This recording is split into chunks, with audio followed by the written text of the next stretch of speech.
Hey, Cowboy Nation, this is Cowboys Abroad. Let's get into some football. Let's get into some football talk, football conversation. Another day of football, another day of camp without Ezekiel, Elliot.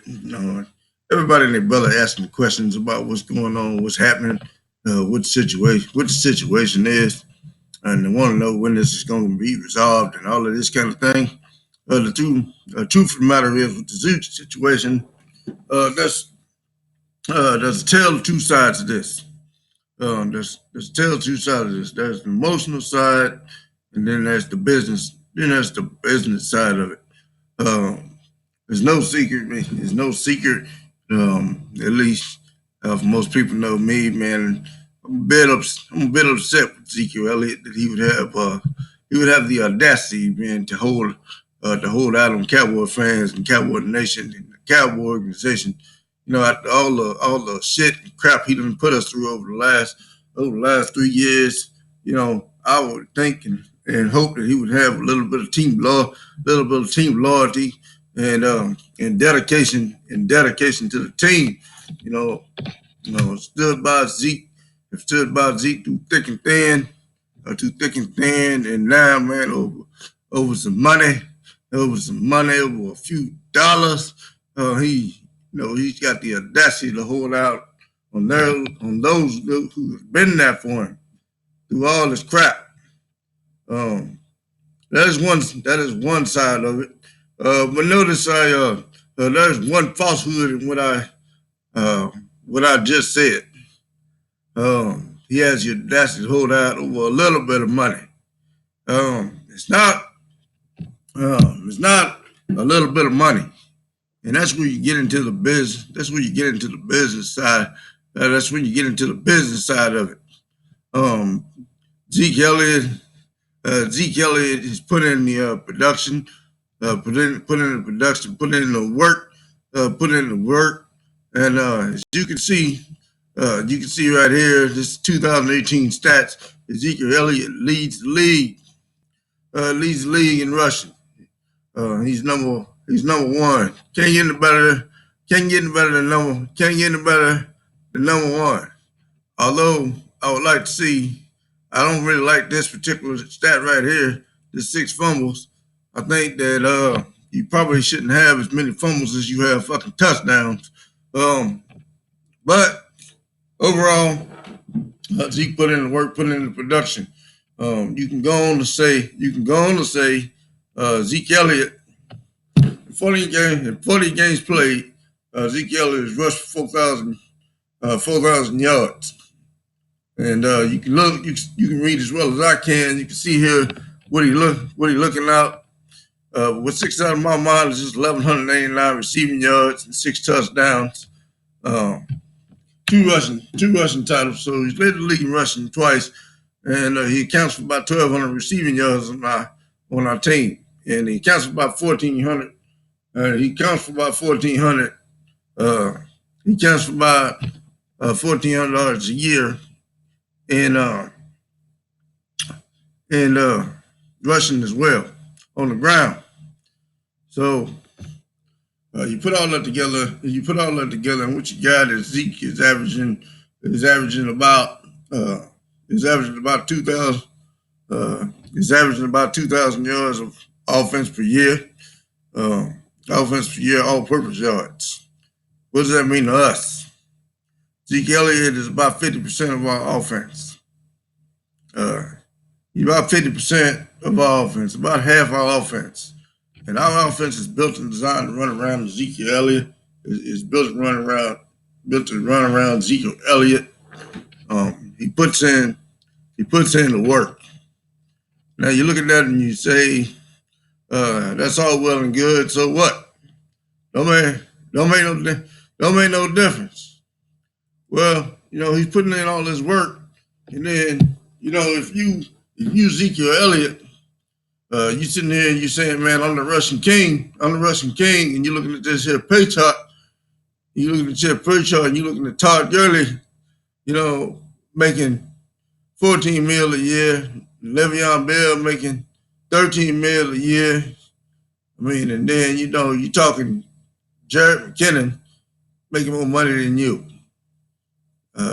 LaShawn McCoy making more money than you, but you lead the league, not 1 year, 2 years, but 2 years. Set out for 6 games and still, man, almost rushed for damn near 1,000 yards. But you see this pay disparity here. You look all the way down here, and you see Zeke averaging about $6 million a year, and these guys get double that. And so if Zeke's goal is to at least get Todd Gurley's money, let's just say his goal is to get Todd Gurley's money. He making 6, Todd Gurley making 14. That's an $8 million pay difference. Me on my job, somebody come by and offer me a $10,000 difference in pay a year, I might be gone. But here we are, man. We want Ezekiel Elliott to leave $8 million on the table. So there's a significant pay disparity. And Zeke, he wants his cheddar. And I personally think Zeke could have waited the next year. But that's just me thinking, and I can think that all I want. I ain't the one that's got to swallow an $8 million deduction, $8 million value deduction. I ain't the one that if he was to play out this contract, man, gonna be $16 million less than what he probably could have gotten. So it's easy for me to say on the business side of that, I can understand that. Now, Zeke Elliott ain't with us right now. He's been holding out. Like it or not, don't really matter. He's not with us right now. If we want Zeke Elliott's services, we got to pay up. If we tired of his BS, and tired of his suspensions, and tired of his childish foolishness, and we want to trade him, that's an option.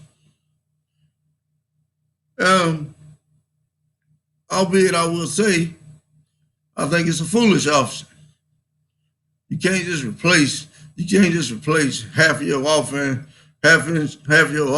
and 2,000 yards a year with just any player.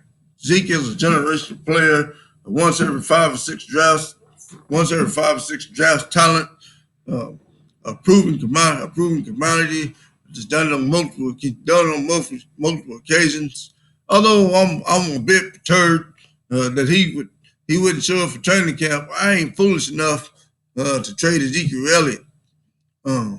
This thing would have to get real nasty for me to really consider trading Elliott. I would just take option number 1, which is pay the man. Go ahead and pay the man. Get a man his due. Looking at these numbers here, Todd Gurley putting in 14.3 a year. He did this deal last year. We're working with this year's number. He's probably gonna pull in Zeke for about 17.5 a year. And so you show up to the Brinks truck. You show up with the Brinks truck with $70 million in the back of it, and pay this guy $17.5 million a year. And out of that $70 million, you can guarantee about 50 of that, and you got this deal done and it's over with. Because you don't just find players like Ezekiel Elliott every day. Really, as much as I don't like it, Ezekiel Elliott, he wanting to pay raise. He quite frankly deserves a pay raise, and he don't only want to wait the next year. And I don't like that.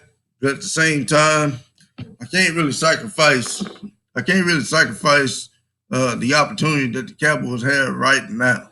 The Cowboys have the roster, the talent, puts all their chips in, and really truly ready to make a run. You can't really sacrifice. You can't really sacrifice the other 52 players the opportunity because we can't get this done with Zeke. We gotta figure out a way to make the numbers work and pay this guy. There's a lot of players that you can let go. A lot of players you can do without. A lot of players you can do without. And I'm not really saying, man,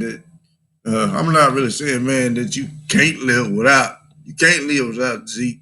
Um, but you just ain't gonna be the same without a player of Zeke's talent. You just can't shove anybody. You can't just shove anybody in the backfield much as people think you can. People just don't give running backs the respect they deserve. You can't do it. It don't work out that way. It won't work out that way. And you hurt this team. You hurt this team when you take Ezekiel Elliott off this team. You know, you kind of like the Pittsburgh Steelers.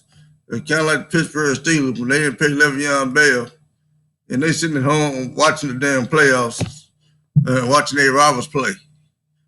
And they go from being a playoff contender, and they go from being a playoff contender to a team that can't even make the playoffs, just like that. That's kind of impact a player like Ezekiel Elliott can have on a team, especially we don't really have we run the offense through Ezekiel Elliott. We rely heavily upon the run game. We rely heavily upon the run game.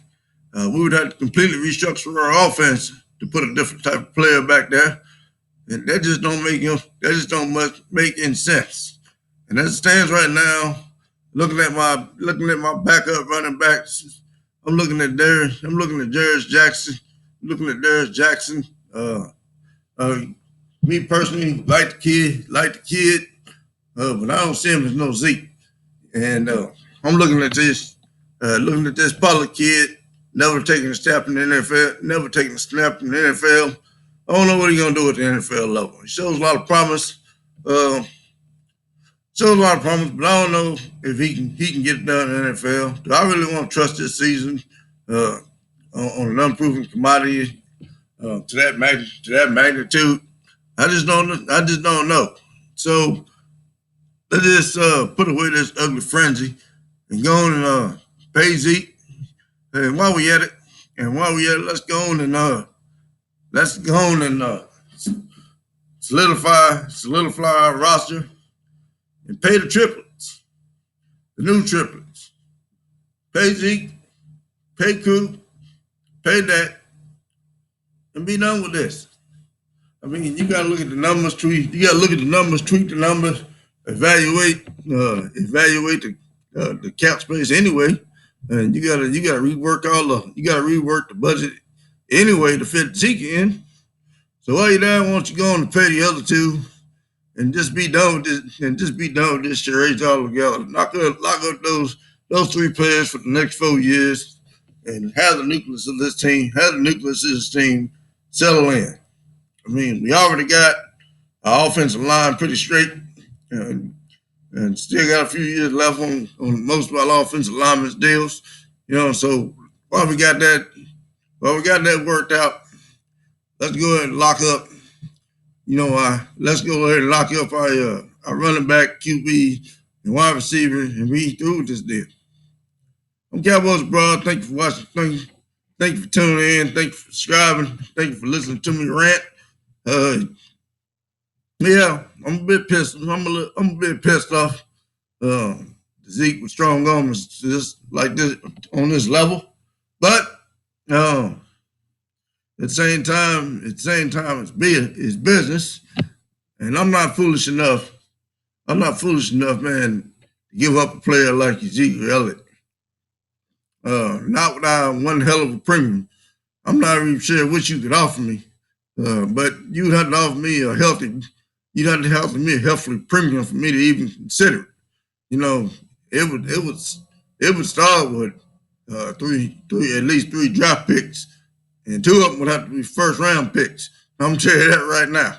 So anyway, I'm gonna go ahead and get off here. This Cowboys Run. I'm out. Thank you for watching.